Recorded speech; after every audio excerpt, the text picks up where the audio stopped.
Mateus 14, mesmo assentados, pois é uma leitura um pouco mais longa, mas com toda a reverência, acompanhemos atentamente a leitura da palavra do Senhor. Por aquele tempo ouviu o tetrarca Herodes a fama de Jesus e disse aos que o serviam: este é João Batista, ele ressuscitou dentre os mortos, e por isso nele operam forças miraculosas, porque Herodes, havendo prendido e atado a João, o metera no cárcere, por causa de Herodias, mulher de Filipe, seu irmão. Pois João lhe dizia: não te é lícito possuí-la. E, querendo matá-lo, temia o povo, porque o tinham como profeta. Ora, tendo chegado o dia do natalício de Herodes, dançou a filha de Herodias diante de todos e agradou a Herodes, pelo que prometeu com juramento dar-lhe o que pedisse. Então ela, instigada por sua mãe, disse: dai-me aqui num prato a cabeça de João Batista. Entristeceu-se o rei, mas por causa do juramento e dos que estavam com ele à mesa, determinou que lhe a dessem. E deu ordens e decapitou a João no cárcere. Foi trazida a cabeça num prato e dada à jovem, que a levou à sua mãe. Então vieram os seus discípulos, levaram o corpo e o sepultaram. Depois foram e o anunciaram a Jesus. Jesus, ouvindo isto, retirou-se dali num barco para um lugar deserto à parte. Sabendo as multidões, vieram das cidades, seguindo-o por terra. Desembarcando, viu Jesus uma grande multidão. Compadeceu-se dela e curou os seus enfermos. Ao cair da tarde, vieram os discípulos a Jesus e lhes disseram: o lugar é deserto e vai adiantada a hora. Despede, pois, as multidões, para que, indo pelas aldeias, comprem para si o que comer. Jesus, porém, lhes disse: não precisam retirar-se, dai-lhes vós mesmos de comer. Mas eles responderam: não temos aqui senão 5 pães e 2 peixes. Então ele disse: trazei-mos. E tendo mandado que a multidão se assentasse sobre a relva, tomando os 5 pães e os 2 peixes, erguendo os olhos ao céu, os abençoou. Depois, tendo partido os pães, deu-os aos discípulos e estes às multidões. Todos comeram e se fartaram, e dos pedaços que sobejaram recolheram ainda 12 cestos cheios. E os que comeram foram cerca de 5.000 homens, além de mulheres e crianças. Logo a seguir, compeliu Jesus os discípulos a embarcar e passar adiante dele para o outro lado, enquanto ele despedia as multidões. E, despedidas as multidões, subiu ao monte a fim de orar sozinho. Em caindo a tarde, lá estava ele só. Entretanto, o barco já estava longe, a muitos estádios da terra, açoitado pelas ondas, porque o vento era contrário. Na 4ª vigília da noite, foi Jesus ter com eles, andando por sobre o mar. E os discípulos, ao vê-lo andando sobre as águas, ficaram aterrados e exclamaram: é um fantasma! E, tomados de medo, gritaram. Mas Jesus imediatamente lhes disse: tende bom ânimo, sou eu, não temais. Respondendo-lhe Pedro, disse: se és tu, Senhor, manda-me ir ter contigo por sobre as águas. E ele disse: vem. E Pedro, descendo do barco, andou por sobre as águas e foi ter com Jesus. Reparando, porém, na força do vento, teve medo e, começando a submergir, gritou: salva-me, Senhor. E prontamente Jesus, estendendo a mão, tomou e lhe disse: homem de pequena fé, por que duvidaste? E subindo ambos para o barco, cessou o vento. E os ventos que estavam no barco, e os que estavam no barco adoraram, dizendo: verdadeiramente és Filho de Deus. Então, estando já no outro lado, chegaram à terra em Genezaré. Reconhecendo os homens daquela terra, mandaram avisar a toda a circunvizinhança e trouxeram-lhe todos os enfermos. E lhe rogavam que ao menos pudesse tocar na orla da sua veste. E todos os que tocaram ficaram sãos. Oremos mais uma vez ao Senhor. Santíssimo Deus, maravilhoso Pai, estamos, Senhor, diante de Ti, diante da Tua palavra, diante de tantas cenas que o texto de hoje nos trouxe, cenas essas que apontam para o poder do Teu Filho, do Deus encarnado. Estamos diante desse texto, Senhor, na expectativa daquilo que o Senhor tem a nos ensinar. O doce Santo Espírito que inspirou Mateus a escrever esse texto, ele mesmo possa iluminar a nossa mente, para que entendamos a Tua palavra, Pai. e que Cristo, o profeta da igreja, mais uma vez nos admoeste, nos exorte e nos console, para nos parecermos cada vez mais com Ele, para sermos cada vez mais a sua imagem e semelhança, Pai. É no nome de Jesus que nós te oramos e também te agradecemos. Amém. Irmãos, no domingo passado nós tivemos uma leitura extensa também, quando nós passeamos ali por 7 parábolas, as conhecidas parábolas do reino, e ao olhar para o capítulo 13 de Mateus, nós aprendemos preciosas lições sobre a pregação do Evangelho, sobre o serviço a Deus como súditos que somos, e a purificação da igreja, que Deus, por meio das passagens, mostrava claramente que Ele iria então separar o joio do trigo, E vimos como tudo isso, como a pregação, como o serviço e como a purificação, como tudo isso serve para o crescimento da igreja e traz à igreja do Senhor diversas recompensas, seja nessa terra, mas principalmente na vida que virá. Nós aprendemos então que, como súditos do rei, precisamos pregar o Evangelho, glorificando a Deus e cooperando para o crescimento do reino de Deus. Nós precisamos nos dedicar nesse propósito, nesse sentido. A igreja de hoje, irmãos, muitos crentes que estão na igreja atual nunca pregou o Evangelho para ninguém, nunca evangelizou ninguém, nunca fez discípulos. E o texto nos desafiou nesse sentido. Aquele que é discípulo de Cristo também faz discípulos que fazem discípulos e discípulos após discípulos. O grande erro de Israel foi achar que o Evangelho era só para ele. Por isso a necessidade de ir por todo mundo e pregar o Evangelho a toda criatura. E nós, igreja do Senhor, não podemos incorrer no mesmo erro. Segunda coisa, como súditos do rei, nós precisamos servir ao Senhor. E para isso nós precisamos prosseguir para o alvo, para o prêmio da soberana vocação de Deus em Cristo Jesus. Terceiro, nós precisamos viver em santificação, nos preparando para o dia glorioso, na expectativa do retorno glorioso do Rei, quando Ele fará novas todas as coisas. Eu pergunto então, irmãos, nós somos súditos do Rei? De fato, nós vivemos como participantes do reino de Cristo? Hoje nós veremos mais ações do Cristo e mais detalhes sobre a expansão desse reino, quando meditaremos no tema Ele é o Cristo prometido. Fazendo aqui um coro ao que foi dito no próprio texto, quando reconheceram que Ele era verdadeiramente o Filho de Deus.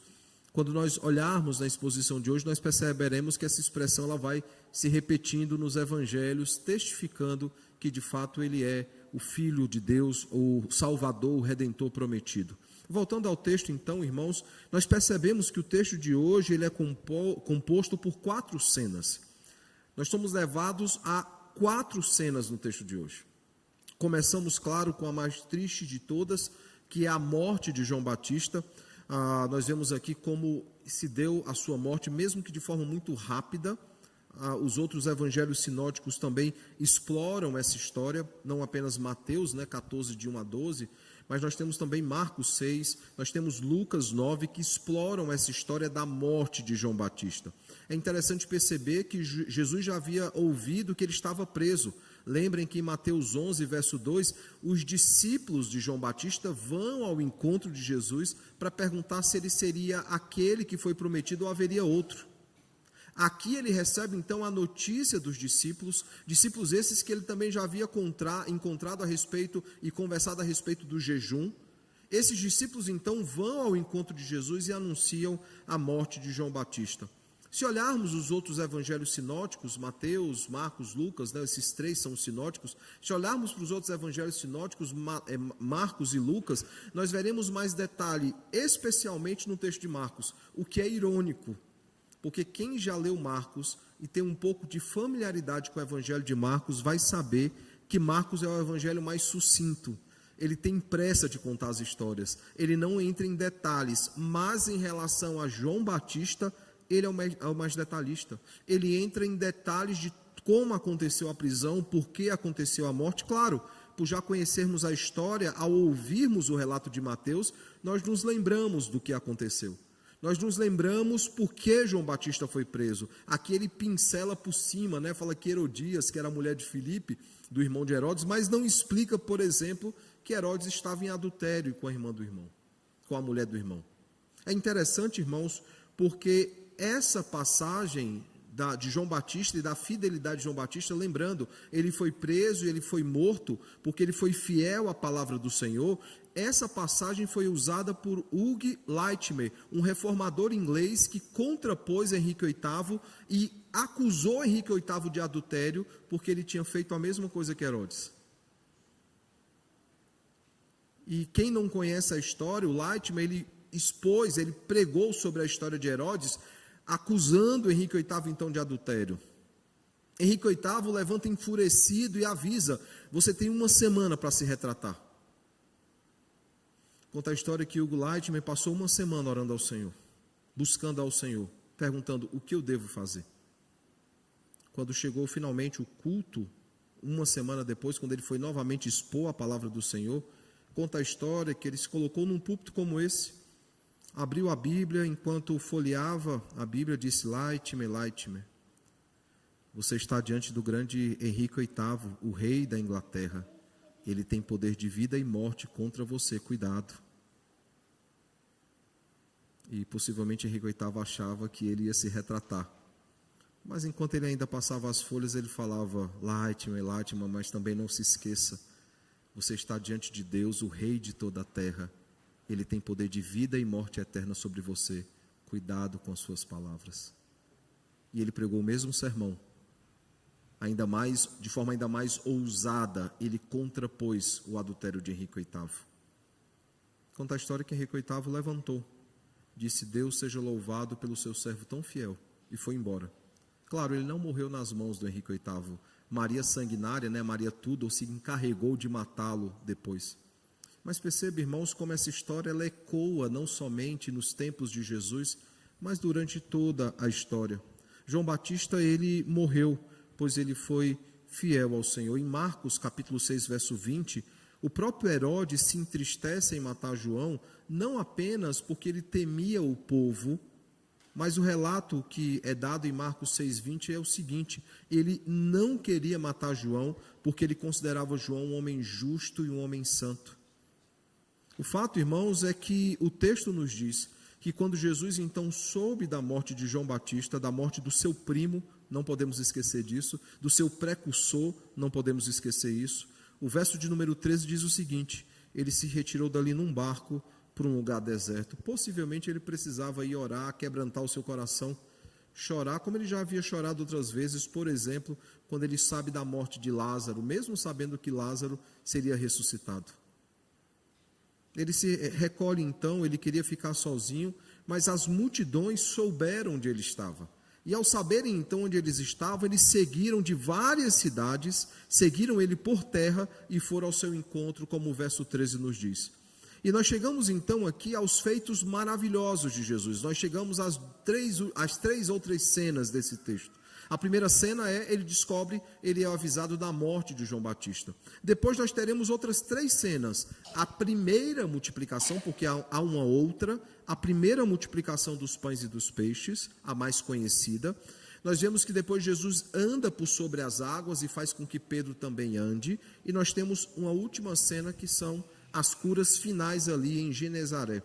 Eu gostaria, irmãos, de caminhar nessas 3 cenas, sobre os milagres de Jesus. Eu gostaria de caminhar nelas, para nós olharmos alguns aspectos importantes para a nossa caminhada cristã, para a nossa vida cristã, e tirar desses aspectos lições preciosas para a nossa vida, para tirar também deles aplicações importantes para a nossa vida cristã. A primeira coisa que esses relatos nos ensinam é sobre o cuidado de Cristo, de como Cristo ele é cuidadoso com o seu povo. Veja, nesses relatos nós vemos Cristo cuidando do povo o tempo inteiro. Não há necessidades que não sejam atendidas nesse texto. Por exemplo, ele se compadece da multidão e cura enfermos. É exatamente isso, essa palavra compadece-te, que é usado aqui no verso 14, dizendo: desembarcando, viu Jesus uma grande multidão, compadeceu-se dela e curou os seus enfermos. Veja o cuidado de Jesus, mas não apenas isso. No verso 15, há uma outra demanda que aparece. Os discípulos chegam e falam: ó Jesus, o lugar aqui é deserto, eles não têm onde comer, então despede as multidões para que eles procurem comida. porque eles vão passar fome aqui, não tem o que eles comerem. E nós vemos então Jesus dizendo o seguinte: não, junta as multidões, mas nós só temos 5 pães e 2 peixes. Ele fala: isso é suficiente, vai sobrar. E nós vemos então, irmãos, que ele de fato alimentou ali as multidões, alimentou aqueles que estavam ali necessitados. E é importante perceber, irmãos, que João, capítulo 6, também fala sobre a multiplicação dos pães, e logo após a multiplicação dos pães, ele vai falar do maná dos céus, o pão que foi dado lá para quem estava no deserto, e ele conclui dizendo: eu sou o pão da vida. O fato, irmãos, é que ele alimenta não apenas espiritualmente aquela multidão, ele alimenta também fisicamente aquela multidão. Um outro momento de cuidado do Senhor é quando no verso de número 24, ele então socorre os seus discípulos. O texto diz o seguinte: entretanto o barco já estava longe, a muitos estádios da terra, ou seja, a distância era grande. A ideia do estádio aí, nós já olhamos que aqui não vai falar quantos estádios eram, mas ao falar muitos, tem muitos quilômetros aqui. Normalmente, quando nós falamos 12 estádios, é mais ou menos 14 quilômetros, por exemplo. Então, imaginem que havia uma quilometragem grande aqui. Eles já estavam muito longe, e eles eram açoitados pela onda, porque o vento era contrário. E aí não tinha Jesus no barco para salvar da tempestade. E o texto diz então que ele caminha sobre as águas, já que não tem barco para encontrar com os discípulos, ele vai caminhando. E nós vemos, irmãos, que quando ele caminha então, e eles se assustam, e ele fala: eu sou Jesus, estou aqui. E Pedro diz: se você é Jesus, manda que eu ande sobre as águas também. E Jesus dá ordem então para que ele ande sobre as águas. No verso 30 nós vemos então que Pedro, mesmo andando sobre as águas, o que deve ser maravilhoso, né? Todos nós, quando criança, imaginávamos como seria. Quem nunca pegou distância na borda da piscina, entrou na piscina correndo para ver se conseguia planar um pouco na água. Muitos já fizeram isso, com certeza. Pedro está caminhando sobre as águas, e o texto diz no verso 30, reparando, porém, na força do vento, teve medo, e começando a submergir, gritou: salva-me, Senhor. E o texto diz: e prontamente Jesus, estendendo a mão, tomou e lhe disse: homem de pequena fé, por que duvidaste? Subindo ambos para o barco, cessou o vento. Veja o cuidado dele com Pedro, com os discípulos. Veja no verso 36, irmãos, que até mesmo as vestes de Jesus curavam as multidões. Aqueles que tocavam em Jesus eram curados. É interessante porque quando falamos em tocar a veste, nós lembramos ali da mulher do fluxo de sangue, né? E a pergunta que Jesus fala é: quem me tocou? Aí os discípulos: como é que você pergunta isso? Está todo mundo te tocando. Não, alguém em especial me tocou.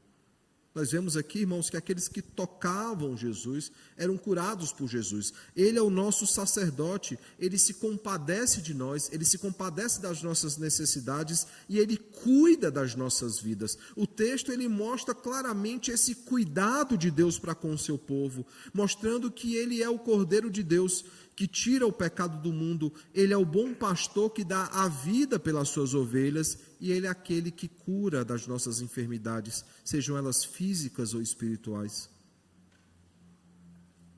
Ele voluntariamente se entregou para o seu povo.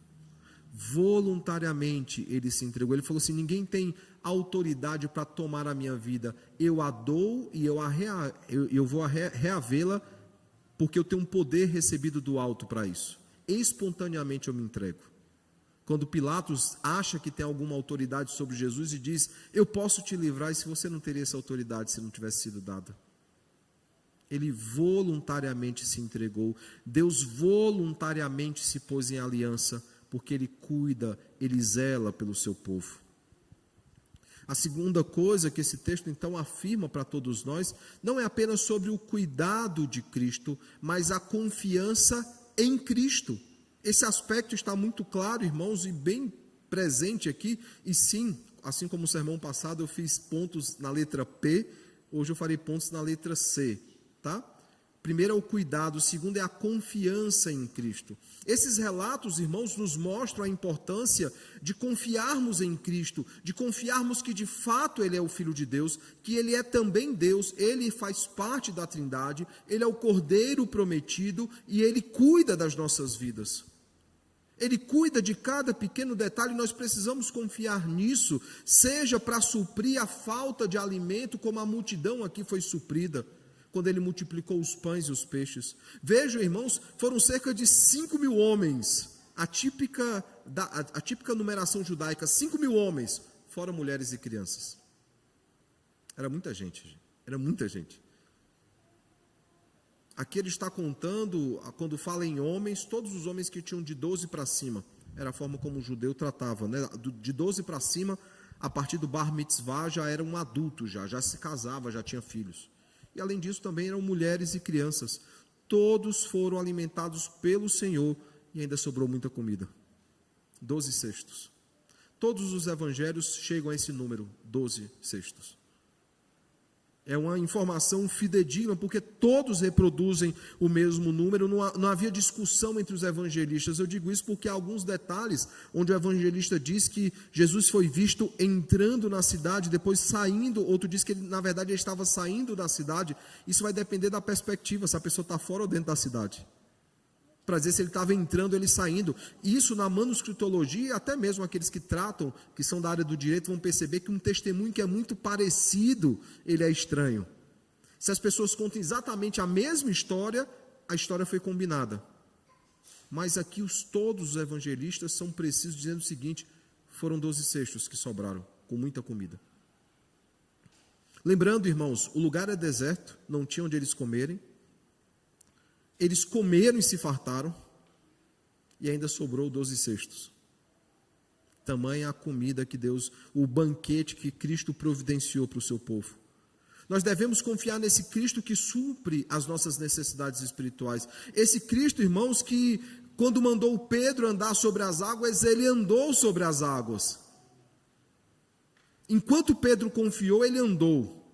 No momento que ele duvidou, ele afundou. Quantas vezes nós duvidamos na nossa caminhada cristã? Sabe, nós queremos viver a nossa vida cristã sabendo para onde nós vamos. A famosa luz no fim do túnel. Nós queremos saber o dia de amanhã. Nós queremos saber que desafios nos aguardam. Nós queremos planejar cada pequeno detalhe. Mas viver por fé, irmãos, é ter a certeza nas coisas que não se veem. É você caminhar no escuro, sem luz no fim do túnel. Sabendo que o bom Deus conduz os nossos passos, que Ele nos conduz em pastos verdejantes, em águas de descanso, mas Ele está conosco também no vale da sombra da morte. Pedro, ele temeu diante da tempestade, ele temeu diante dos ventos. Jesus pergunta: por que você duvidou, homem de pequena fé? Você já tinha andado. Uma coisa era ele ter dúvida em começar a andar. Não sei se eu ando, não sei se eu saio do barco, mas ele, sem pensar duas vezes, pisou na água e foi embora. E aí vem o medo. O mais difícil ele já tinha feito, que era pisar na água e sair andando. Mas uma vez que os ventos estão ali batendo, ele começa a ficar temeroso, a ponto de pedir o socorro de Cristo. E ainda há aqueles, irmãos, que confiaram no poder de Cristo, há aqueles que confiaram que de fato ele tinha autoridade e sabiam que se tocassem apenas as suas vestes, eles seriam curados. Esse texto, irmãos, é cheio de exemplos, repleto de exemplos sobre confiarmos no poder de Cristo, sobre descansarmos no poder de Cristo, sabermos que de fato Ele é Deus, Ele é poderoso e pode fazer tudo aquilo que Ele desejar. Isso nos leva, irmãos, ao terceiro aspecto desse texto. Esse texto não trata apenas, irmãos, sobre o cuidado de Cristo. Ele não trata apenas, irmãos, sobre a confiança em Cristo, mas ele traz também a comprovação do Cristo. E propositalmente eu coloco do Cristo, porque nós precisamos lembrar de uma coisa, irmãos. Cristo não é o sobrenome de Jesus. Cristo é o título que ele tem. Ele é o Cristo, ele é o Messias. Ele é aquele cordeiro prometido, ungido de Deus prometido no Antigo Testamento.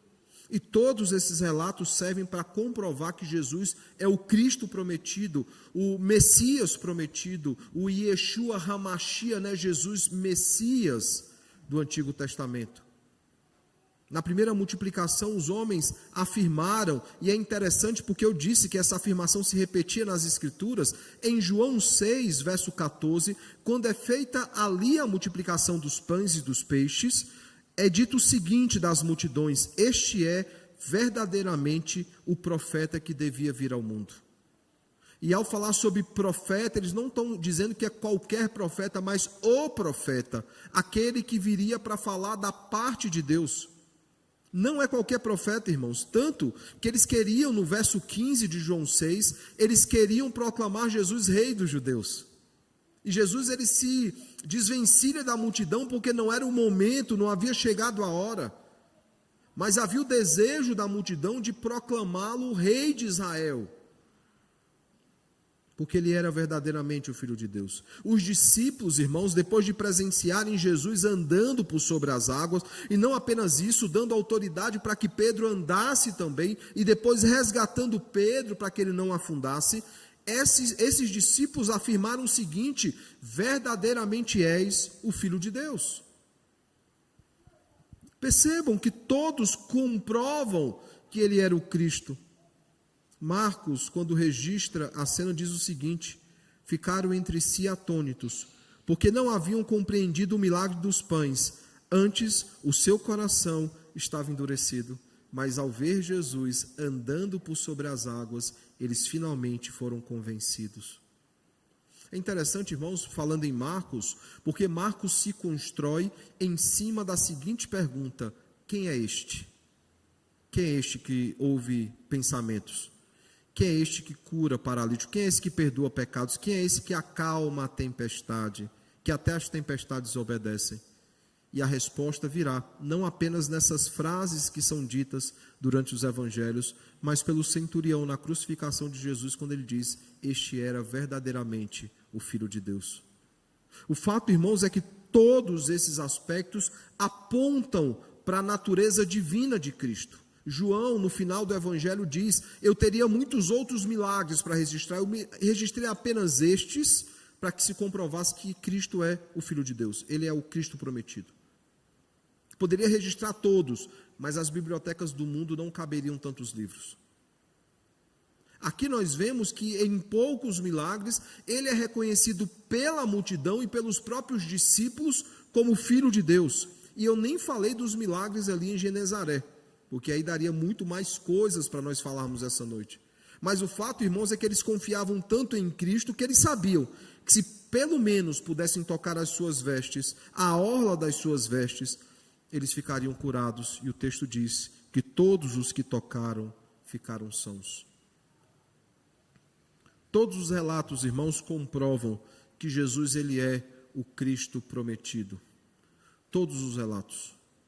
Todas as histórias apontam para isso. Até aqueles que não haviam entendido a sua morte, Jesus ali na estrada de Emaús faz questão de expor todo o Antigo Testamento para mostrar que convinha que Cristo morresse e ressuscitasse e depois fosse para a glória do Pai. Paulo, em 1 Coríntios 15, quando vai tratar sobre isso também, ele fala: e Cristo morreu segundo as Escrituras e ressuscitou segundo as Escrituras. Toda a história de hoje, irmãos, cada uma das cenas apontam, principalmente as três últimas, né? A primeira é uma cena introdutória, mas as três cenas com os milagres de Jesus, a multiplicação dos pães e dos peixes, andar por sobre as águas e as curas ali em Genezaré, todos eles mostram que ele era verdadeiramente o Filho de Deus. Ele não era apenas um homem poderoso em obras e palavras, ele era o Cristo prometido. Eu pergunto então, que aplicações nós podemos tirar do texto dessa noite, né? O que é que nós podemos aprender aqui, irmãos, desse capítulo 14 de Mateus? A primeira coisa, irmãos, nós precisamos depender do cuidado de Cristo, sabendo que ele cuida do seu rebanho, não apenas providenciando salvação, como também provisão. Entendam, irmãos, o que Cristo fez na cruz por nós, na cruz do Calvário, o que ele fez por nós é suficiente para adorarmos o Senhor eternamente. Apocalipse 7 diz que o motivo de estarmos diante do trono, adorando o Senhor eternamente, é porque as nossas vestes foram lavadas pelo sangue do Cordeiro. Isso é motivo de glória eterna. Deus não precisava fazer mais nada por nós para o adorarmos eternamente. De fato, ele não precisava fazer nada para que adorássemos. Mas o que ele fez pelo seu povo é suficiente para adorarmos o Senhor eternamente. Porém, ele ainda assim continua cuidando do seu povo. Ele supre as nossas necessidades diárias. As misericórdias do Senhor são renovadas sobre nós a cada manhã. A sua bondade, que é grande, nos guarda e nos assiste. Ele cuida diariamente do seu povo, constantemente do seu povo, porque Ele não é apenas aquele Deus da providência, Ele é também o Deus da provisão. Ele cuida das nossas necessidades, Ele supre as nossas necessidades. E sabe, irmãos, normalmente nós buscamos depender de qualquer outra coisa menos do Senhor. Nós achamos que é pela nossa própria força, nós achamos que é pela nossa própria capacidade. Aquela multidão não tinha onde conseguir comida, e Jesus providenciou a comida. Eles não tinham como sair da tempestade sozinhos, e Jesus, andando por sobre as águas, foi ao encontro deles. E logo que ele entrou no barco, o vento cessou. Aqueles homens em Genezaré, e até mesmo aqueles da multidão que também foram curados, eles não poderiam ser curados por eles mesmos, mas Cristo se compadeceu deles e os curou. Assim também Ele faz conosco, irmãos. Ele conhece as nossas necessidades, Ele sabe tudo aquilo que temos passado e Ele se compadece de nós. Ele tem cuidado de nós, Ele se compadece de nós, meros e pobres pecadores.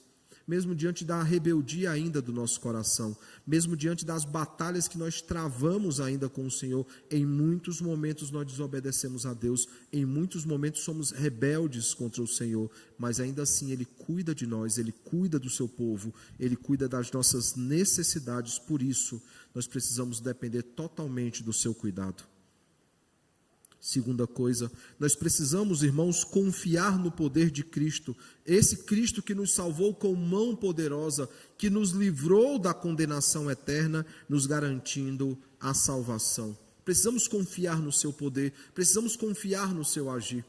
É interessante, irmãos, porque a morte e a ressurreição de Cristo, a vitória de Cristo na cruz do Calvário, é o argumento maior para qualquer pessoa, por exemplo, que deseja deixar a igreja. Em Hebreus, quando o autor aos Hebreus precisa conversar ali com crentes que desejavam deixar a igreja e voltar para o judaísmo, por quê? Porque o cristianismo estava sendo perseguido pelo Estado e o judaísmo era uma religião protegida pelo Estado. E eles desejavam deixar o cristianismo, voltar para o judaísmo para que eles não fossem mais perseguidos. E aí o autor aos Hebreus vai começar a provar que Jesus ele é superior ao que foi revelado. Ele é superior a Moisés, ele é superior aos anjos, ele é superior a Arão, e vai mostrando aspecto por aspecto, lei por lei, ofício por ofício, mostrando que Cristo é superior a tudo e a todos. Qual é o argumento final do autor aos Hebreus para que eles não deixassem a igreja, para que eles não deixassem de se congregar, como era costume de alguns? A morte e a ressurreição de Cristo. Quando Paulo, em 2 Coríntios, capítulo 4, quando ele precisa argumentar com aqueles irmãos que sofrer faz parte da vida cristã, que o sofrer faz parte da nossa vida aqui, da nossa caminhada aqui, ele não usa o seu exemplo, porque ele estava sendo criticado pelos falsos mestres, dizendo o seguinte: se Paulo é servo do Senhor, por que ele sofre? Por que ele é preso? Por que ele passa por perseguições, privações, provações? Qual é o exemplo que Paulo usa? Cristo sofreu privações e provações, ele foi perseguido, ele foi morto por causa do Evangelho, e ele ressuscitou, e ele ressuscitará todos nós que sofremos também, juntamente com ele. E ele conclui dizendo que toda leve e momentânea tribulação produz em nós eterno peso de glória, acima de toda comparação. Irmãos, nós precisamos confiar no poder de Cristo. Isso não quer dizer que nós não passaremos por dificuldades. Passamos por dificuldades, passamos pelas nossas lutas, sofremos por sermos fiéis ao Senhor. Assim como João Batista morreu pela fidelidade que ele tinha a Cristo, muitos já morreram por fidelidade a Cristo. Mas o Senhor não larga as nossas mãos. O Senhor nos conduz, acima de toda situação, Ele nos conduz para uma situação de glória eterna, para um estado onde estaremos eternamente com Ele. Ele cuida de todos nós com mão poderosa, Ele nos conduz com mão poderosa.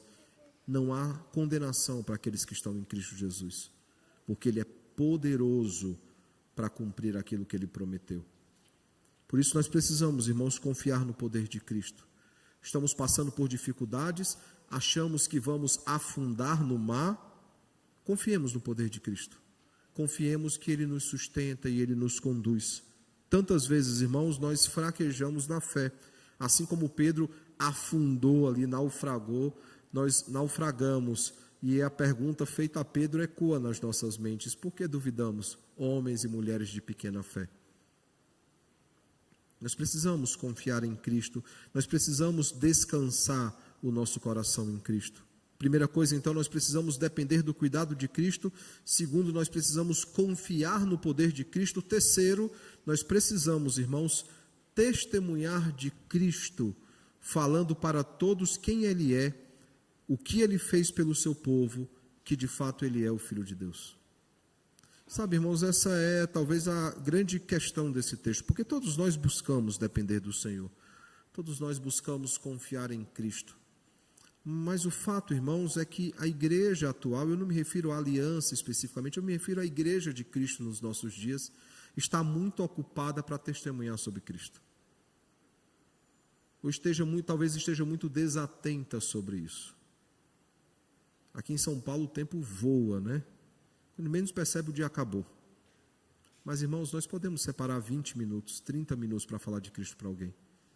Ao invés de postar aquela foto ou aquela postagem, replicar aquela notícia, nós podemos enviar um direct para alguém, né, usando a linguagem de hoje, falando do Evangelho para aquela pessoa. Esse é o grande argumento, né, que não apenas Spurgeon falou sobre isso, mas outros escritores como J. Packer também, Piper também falou sobre isso. Eles dizem que a grande utilidade das redes sociais é não termos desculpa diante de Cristo quando Ele nos perguntar por que não oramos mais, ou por que não pregamos mais, ou evangelizamos mais. Ninguém vai poder dizer: eu não tinha tempo. Irmãos, uma vez eu instalei um aplicativo no meu celular para monitorar. Hoje em dia os aplicativos, os celulares já vêm com esse dispositivo, né? Mas coloquei um aplicativo para monitorar o quanto eu usava de redes sociais. Gente, é muito tempo que a gente gasta em rede social. É muito tempo. A minha dissertação, inclusive, trata sobre isso lá no Mackenzie, né? O quanto nós somos entretidos e atrapalhados pelas essas ferramentas de hoje. Você começa a ver um rio e você não para. A dopamina altíssima, né? A gente tentando aí suprir a dopamina. A gente olha um rio, olha o segundo, o terceiro, o quarto. Você não precisa sair para olhar outro canto, não. Você vai subindo com o dedo. Nós precisamos, irmãos, entender que ser testemunhas de Cristo não é uma opção, é um mandato do Senhor para todos nós. Por isso, se de fato dependemos do Senhor e confiamos no seu poder, nós queremos que outras pessoas também saibam disso. Quando aquele amigo, aquele familiar, aquela pessoa que nós conhecemos está passando pelas suas lutas e não conhece o Senhor, nós queremos dizer para aquela pessoa: há alguém em quem você pode confiar. Alguém que cuida das nossas necessidades. Não é que as coisas vão dar tudo certo, haverão momentos de coisas ruins também. Eu sempre compartilho com os irmãos a minha primeira experiência como ordenado. Eu estava recém-ordenado, fui ordenado num domingo. Na segunda-feira estava na igreja fui para onde eu fui ordenado, na igreja da Aldeota, estava lá, e um pastor falou assim: você pode aconselhar alguém para mim? Eu vou precisar fazer um funeral, e essa pessoa está vindo para cá, ela precisa conversar com alguém. Eu falei: claro. E aí, está preparado? Seu primeiro aconselhamento ordenado, disse: claro, a gente é ordenado, a gente ganha um poder especial, né? Consegue até aconselhar melhor. A pessoa foi lá, e aí ela contou que havia acabado de perder a mãe, e ela havia dedicado a vida toda dela para cuidar da mãe. Ela não havia casado, ela não havia tido filhos, porque ela desejava cuidar da sua mãe, e agora que a sua mãe havia morrido, ela não sabia o que fazer. Eu lembro aquela senhora dizendo: pastor, eu tenho 61 anos, mas eu sou muito jovem para não ter esperança. E eu comecei a conversar sobre o Evangelho com aquela senhora. Eu falei: pastor, mas eu sou de uma igreja.